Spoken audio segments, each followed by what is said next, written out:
Hey guys, welcome back to Fixin' It, and today we're going to change the outer tie rods on this 2010 Honda Pilot. Okay, this is the way you check your tie rods. Jack up the car, get the wheel off the ground. You're going to put your hand in the 3 and 9 position and just go back and forth like this. Okay, there shouldn't be any movement, okay? Also, if you're driving and there's play in the steering wheel while you're driving, it could be that your tie rods are bad. So let's go underneath and take a look. Okay, we got the wheel off, and this is your outer tie rod right here. And as you can see, it's all split. Okay, so you need to loosen this up. Alright, next we're gonna take off this cotter pin. Bang it out.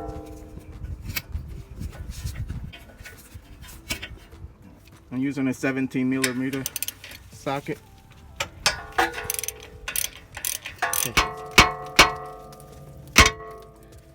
Okay, this is your old tie rod. You can see it's pretty sharp. You could easily move this around.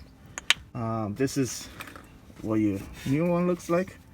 Okay, and it's tight. Okay, you can move it, but it's hard to do.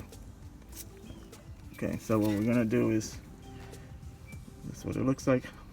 I'm tying this bolt back up just against it by hand, and what we're gonna do is unscrew this, and you're gonna count the number of turns because you want to put it right back the same way. So we're gonna count 1, 2, and so on. Okay. All right, guys. Now is a good time to check your inner tie rods. Okay, so you should feel some, it should be stiff like the other one. See how this one's dropping? I think it feels okay, but and there's no play on it if you pull it back and forth, but see how it's dropping. So we're gonna change those eventually. Okay. 1, 2. All right, guys, so I made 18 turns to take it off, 18 turns to put it back on. Now we're gonna put this back in here. Okay.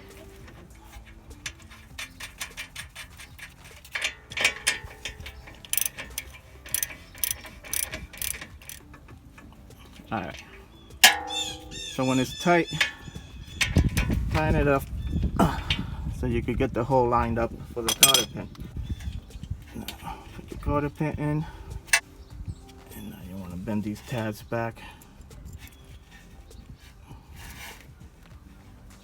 like that.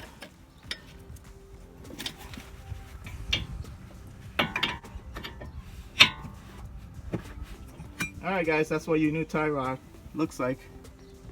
That was a simple job. So I hope this video helped you out. Like and subscribe. Talk to you guys later. Take care.